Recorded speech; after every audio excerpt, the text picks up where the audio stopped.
മനുഷ്യൻ ആദ്യമായി യുദ്ധത്തിൽ റോക്കറ്റുകൾ ഉപയോഗിച്ചതിനെക്കുറിച്ച് നിങ്ങൾക്കറിയാമോ? 18ാം നൂറ്റാണ്ടിൽ മൈസൂരിലെ ധീരനായ ഭരണാധികാരി ടിപ്പു സുൽത്താനാണ് ഈ സങ്കീർണമായ യുദ്ധരീതിക്ക് തുടക്കമിട്ടത്. ബ്രിട്ടീഷുകാരുമായുള്ള യുദ്ധത്തിൽ തന്റെ സൈന്യത്തെ ശക്തിപ്പെടുത്താൻ ടിപ്പു സുൽത്താൻ ഈ റോക്കറ്റുകൾ ഉപയോഗിച്ചു. ബ്രിട്ടീഷ് സാമ്രാജ്യത്വത്തിനെതിരെ ധീരമായി പോരാടിയ ഹൈദർ അലിയുടെയും മകൻ ടിപ്പു സുൽത്താന്റെയും മൈസൂർ റോക്കറ്റുകൾ ആധുനിക റോക്കറ്റുകളുടെ ജനനത്തിന് വഴിയൊരുക്കി. 18ാം നൂറ്റാണ്ടിന്റെ അവസാന പാദത്തിൽ ആംഗ്ലോ-മൈസൂർ യുദ്ധക്കളങ്ങളിൽ ബ്രിട്ടീഷ് സൈന്യത്തിന് ഈ ഇരുമ്പ് റോക്കറ്റുകൾ ഒരു പേടിസ്വപ്നമായിരുന്നു. മുളയും കടലാസും കൊണ്ട് നിർമ്മിച്ച പരമ്പരാഗത റോക്കറ്റുകളിൽ നിന്ന് വ്യത്യസ്തമായി ഹൈദർ അലിയും ടിപ്പു സുൽത്താനും ഇരുമ്പ് കേസിംഗുകളുള്ള റോക്കറ്റുകൾ വികസിപ്പിച്ചെടുത്തു. ഇത് അവയുടെ പ്രഹരശേഷി ഗണ്യമായി വർദ്ധിപ്പിച്ചു.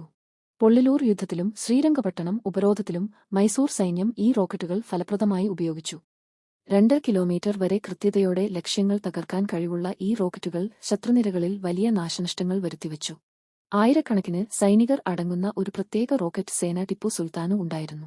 ഒരേ സമയം 12 റോക്കറ്റുകൾ വരെ വിക്ഷേപിക്കാൻ കഴിയുന്ന സ്വന്തം ലോഞ്ച് പാഡുകളും അവർക്കുണ്ടായിരുന്നു.